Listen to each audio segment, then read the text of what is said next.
Hey, James from Checks and Balances here. In this episode, we are using calculators. We are using a lot of video. So for the best experience with the episode, make sure to check us out on YouTube or use the video on Spotify. Enjoy the episode.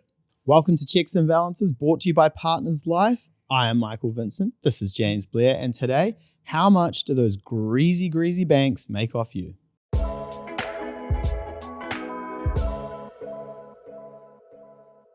How much those greasy old banks make off you? As we bring on Partners Life, Michael, in the space of 10 seconds, loses all of his banking partners. Yeah, let's get a clock going for how quickly we get cancelled on this bad boy. So today's episode, obviously when you buy your first home, you go from your bank account being in the green and the black to being in a whole lot of red, Michael. Yeah, and you just ignore it because that's how you get to sleep at night. Yeah, and then you go from paying rent to having these mortgage repayments and go, I'm just going to have this mortgage for a long time. So I'm just going to chip away at it. At some point, I'll think about it. But the reality is, Mike, today is all talking about actually the implications of how you manage your money, how much money it will cost you. Spoiler, it's hundreds of thousands of dollars if you do not do this well. Yeah, and we're not sitting here just bashing the banks, right? We can't control what is happening with the banks or interest rates, right? And what we can control is what's happening to you and the actions you can take off the bank of it. And look, the banking industry in New Zealand, there is tons of competition. There is 4 banks. It is absolutely cutthroat. They don't go around to each other's house and say, should one of us put our rates around? No. Let's just keep them up. While the margin's dropping underneath and the wholesale cost of funds are going down. But again, can you please not wink like that again? I felt uncomfortable. I'm going to go have a cold shower after this. No, it's having a mortgage is the biggest debt that most people will take on. Using debt to leverage your position and help to grow your position is a really great thing. And there is risk already priced into this. Yeah. And there's the question about whether you're just going to, for your whole working life, going to work for the bank or you're going to get the bank to work for you, which we're going to talk about today. Now, I'm full of exciting announcements today. We are becoming like Oprah. We've got a brand new website at Lighthouse. You get a website. There's a website under your seat, Ravi. Yeah. Now, that's not particularly exciting isolation. However, we do have a brand new, spanking new loan repayment calculator, Michael. Oh my God, we're nerds. Once Partners Life hears this thing, listen to these losers talk about calculators, they'll be gone. Yeah. We're saving dollars and dollars on interest. So Mike, what's this loan we're going to do an example, but before we talk about the example, what's this calculator about? Cool. So a loan repayment calculator sounds like a really basic thing. Yeah, I don't know, you plug in some numbers, get some numbers out, see what your repayments are. That is not why you should be looking at loan repayment calculators. When you're looking at loan repayment calculators, what you are looking at is the incremental difference and how it adds up over time, right? And there's a lot of these online. I like to think ours is pretty slick and pretty good. But basically what we're doing is plugging in your mortgage, your interest rate, the time period, the repayments, and then you can adjust it to make sure that, hey, what happens if I change it from, $100 a week extra in the repayment or $200 a week extra in the repayment, and how will that impact me over time? And then, which we're going to get onto next after we talk about the calculator, is the best bit, which is what you do with that time. Yeah. So we've got Ravi on the calculator. Ravi, if you can go back to the calculator for us. And so we're going to be talking to Ravi as we go through this. One probably interesting starting point, Mike. So obviously there's the loan amount, which is an example, the interest rate, the term. But do you want to talk about how the payment frequency can impact things over time? Yeah, cool. So the more frequently you pay your loan, the less interest you will pay over time. So if we've got a weekly repayment up in front of us now, the interest you'll pay will be 1.488 million. Let's go to fortnightly. The exact same repayment. Yep. Now let's go to monthly. Cool. So you can see that over time, you are saving in interest the more frequently you make. Look, it's not moonbeams, but all of these incremental things do add up over time, right? Yeah. And it's sometimes you'll see on I guess, on like videos online and self-help tutorials. Like what you've got to do is you've got to lock in a monthly repayment at the start, and then in the background get the bank to change it to fortnightly or weekly, because your interest will be charged out monthly, but you'll be chipping off the loan more regularly. Yeah, look, it may work. Banks have clocked onto that though, and they've changed all the loan contracts. You can't really do that anymore in New Zealand anyway. But when you are looking at how frequently you're paying your loan, I want you to factor this in, how much you will save, but I also want you to think about the budget and the way that your money management works best for your household. Because if you all get paid monthly and you're terrible at managing your money, and then you're like, I've got to do this weekly thing, and you end up missing repayments and it throws everything out, and then your savings fund isn't working and your emergency fund gets dipped into, that's not good either. So yep, look at the numbers, but make sure it's sensible. Yeah. Okay. So we've got an example that we're going to run you through. So $1 million loan, Mike, interest rates are 7.39 for a year, are they? Nah, not at the moment. And I think long-term interest rates will be a bit lower over time. Recently, interest rates have been up around about that high. But let's just assume that it's 7.39 for a year anyway, because it's gonna show us a number. Yeah. Okay. So we've got 7.39. We're going to have at this point just what everybody does, right? I just want to be able to get the mortgage. I'm just going to do a 30-year mortgage. Yep. And so my repayments a week are going to be $1,596. Yep. On that $1 million loan over 30 years, I'm going to pay $1.5 million in interest to the bank. Plus fees. Yeah.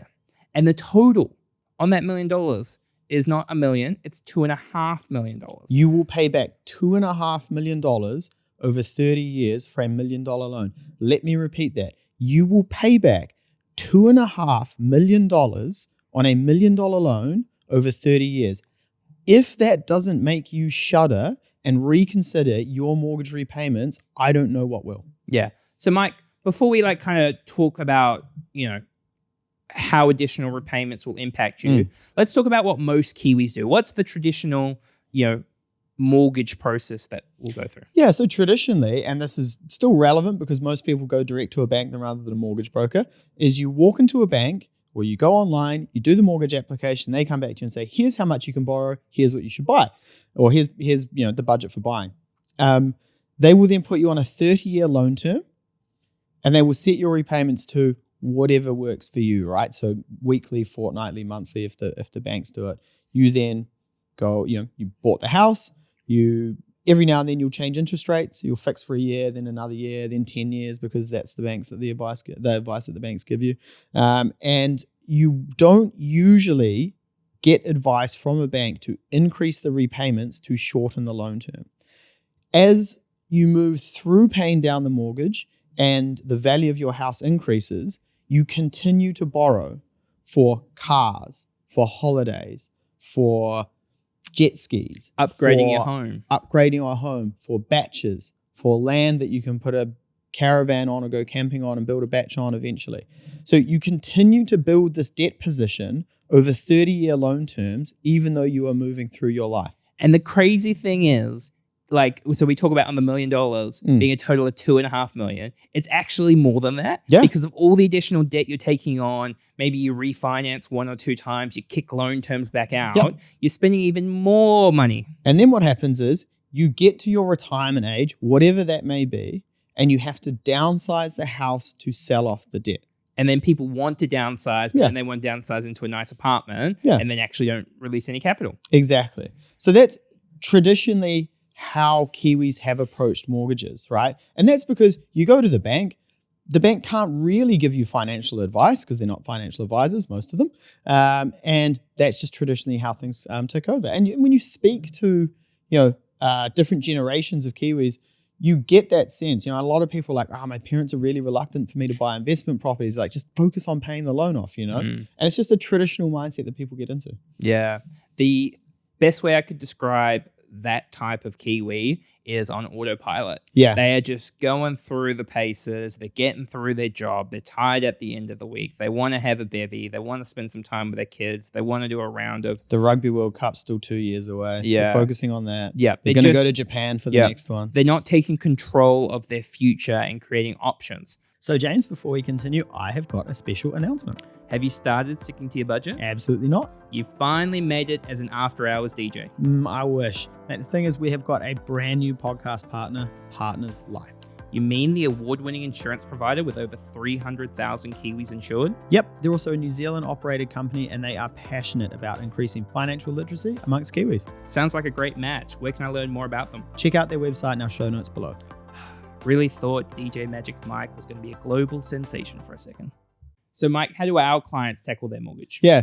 So when clients come to us at Lighthouse to get a mortgage, discuss their mortgage or review their mortgage or basically come up with a plan, here's how we go through the process. First of all, we start with their goals. So what do they want to achieve? How are they going to achieve it? What is the timeline? We then go to apply to different banks to make sure they get an approval that works for them. So not just one, but maybe a couple. We put a strategy in place once they take out the mortgages to pay that mortgage off as quick as possible. And it's got to align back to their goals.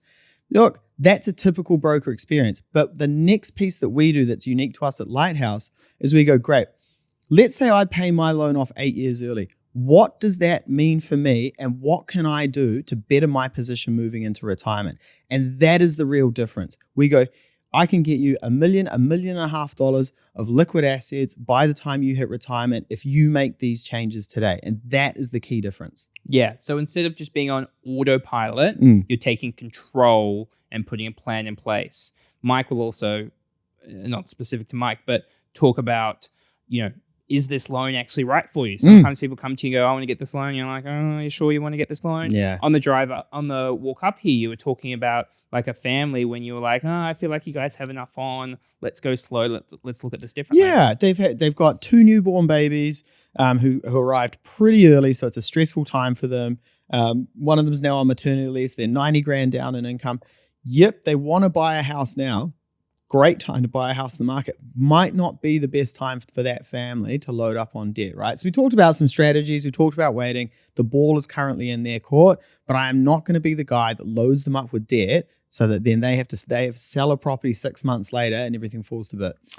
Yeah. So when you think about, we're going to show you about how much interest you can save with these additional repayments, which is super powerful, very big dollar figures. The thing you can't take into account when even showing these numbers, though, is what you can do along the way. Yeah. So as you start to pay down debt, you have less interest costs, you create equity, and you can go and buy an investment property, long-term buy and hold, you buy a place for $1 million in 10 years, it's gone to $2 million, double the equity. Plus, once the mortgage is completely gone, that's when you can start contributing to funds. Yep. We talk a lot about compounding returns, and we'll talk about, saving interest. It's also about the compounding actions, right? Yeah. And we always talk about it, right? Small, consistent steps over time build wealth. Wealth is like a snowball.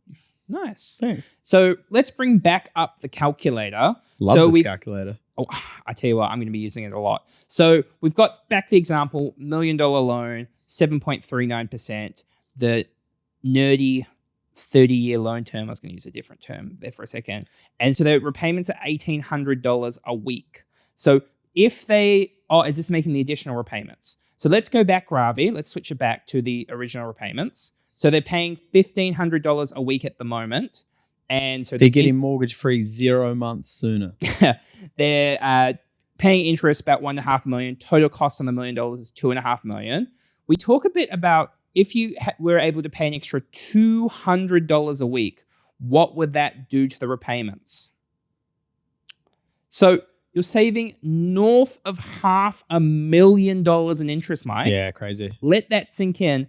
$500,000 in interest, and you're paying off your mortgage 10 years faster. Yeah, it is absolutely crazy when you see the additional kind of steps that you can take. Don't have to be that big. And again, if you're looking at these numbers and you're thinking, I don't have an additional $200 a week, you're missing the point here, right? It is about what is applicable to your household and your budget and what are the steps that you can do to pay these loans off earlier. Yeah. If we just, before we move the calculator, we talk about the $200 a week piece.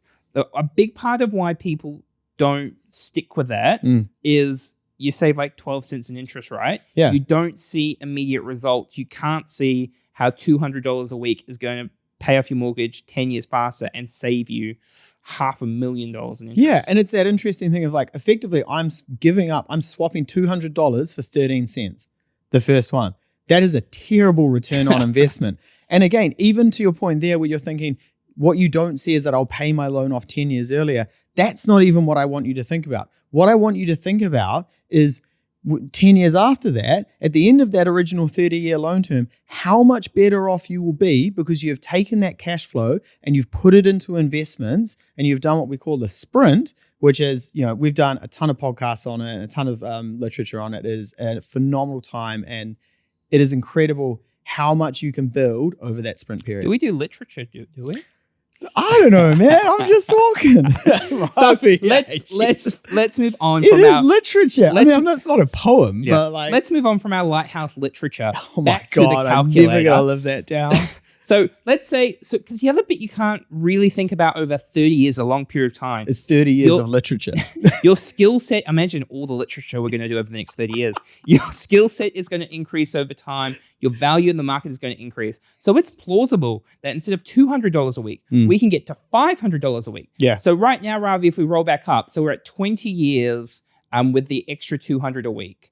And we're saving $500,000 in interest. Let's increase those repayments to $500 a week, Ravi. So we've gone from in the minimum repayments, spending $1.5 million in interest to spending $1 million in interest. Now we're down to $660,000. So the extra $500 of repayments a week on average over the long term is saving us pretty much $900,000. Yeah, absolutely crazy. And you're paying it off 15 years or 177 months for those of you who operate in months over the course of your life. Yeah, so we're paying off the mortgage in half the time. And that's not, the $900,000 is not even the big thing. It's the opportunities it creates for you to leverage, buy investment property, contribute to funds. And this is right at the start. I talked about, instead of you working for the bank, which is that autopilot, minimum repayments, taking on as much debt as you can, to the bank working for you. So then you start taking, opposed to having the house, which is not really an effective asset, you're just trying to pay it off. You're then starting to buy investment properties. And if you buy an investment property for $800,000 and you have to pay the bank, a top of $20,000 a year, but that property goes up $40,000 a year, which is 5% a year, you're getting 100% return on your money. You put $20,000 down, you get $40,000 in return. It's because you're using the bank's money instead of the bank using you. Yeah. And if we put that into, I guess, another way of thinking about it, let's say, the average salary in New Zealand is $65,000. Let's say you're on that salary. You would be paying an extra 9 years of your salary to the bank. That means you are literally working for the bank for 9 years. You might work for Fonterra. You might work for Rocket Lab, but you also work for ANZ. I love how you said you weren't going to mention any of the banks. I know. Can we beep that out? That would be a great thing to do, start beeping it out. And obviously, you're not saving all of your salary as well, right? It's not like it's actually 9 years. If you think about it, it's probably longer. You save 10% of your income. Yeah. It actually might work out to be like 30 years of savings. Yeah. So when you think about this, the relationship with the bank, and I think you made a really good point, is the system is the system. Yeah. You need to decide when you're taking on a mortgage, or maybe you've got a mortgage and you've been on autopilot, you need to take control. Use this calculator. We'll put a link in the podcast episode. You need to make sure you are taking control and getting ahead and working towards your goals. Yeah. You cannot change the banking system. You cannot change what is happening in the market. I can't influence interest rates. All of those are excuses when you are thinking about these sorts of things. Yeah. You need to make sure that you are looking at what you can control and you are taking actions, you are taking steps off the back of that to better your position. Yep. So if we think about our 3 big takeaways from this episode, the first one is, if you're making the minimum repayments, you are making the bank a lot of money. Now, I want to put a caveat around that with obviously where interest rates are right now. They're sitting, 7 a bit percent, relatively high. A really big point is interest rates over the next 12, 18, 24 months are going to start coming down. And it's important you keep your repayments at the same level. Yeah. Do not drop them back. The bank will go, hey, drop them back, go out for a couple extra dinners, live your best life. Remember, if you can keep them at the same level, you're making additional repayments, and you do not want to be giving the bank 1.5 times back in interest what you've borrowed. Yeah. second key takeaway is, increasing those repayments, even though it might be nominal, can make a huge difference. If we think about that example, that $1 million loan, $200 a week extra will pay it off 8 years earlier. I cannot stress to you how much better off you will be if you do that. Yeah. And last one, use the calculator. It's on the website. It's free. It's a great tool to play with to apply it to your situation. We've also got a retirement calculator on there as well. So make sure to have a look at it. We'll wrap it up there. Big thank you. Lots of love to Partners Live. Also a little love to you, because I know right now you will hit that subscribe button. You will review. You will give us a like. And when will we see you, Mike? We'll catch you next week. Cheers.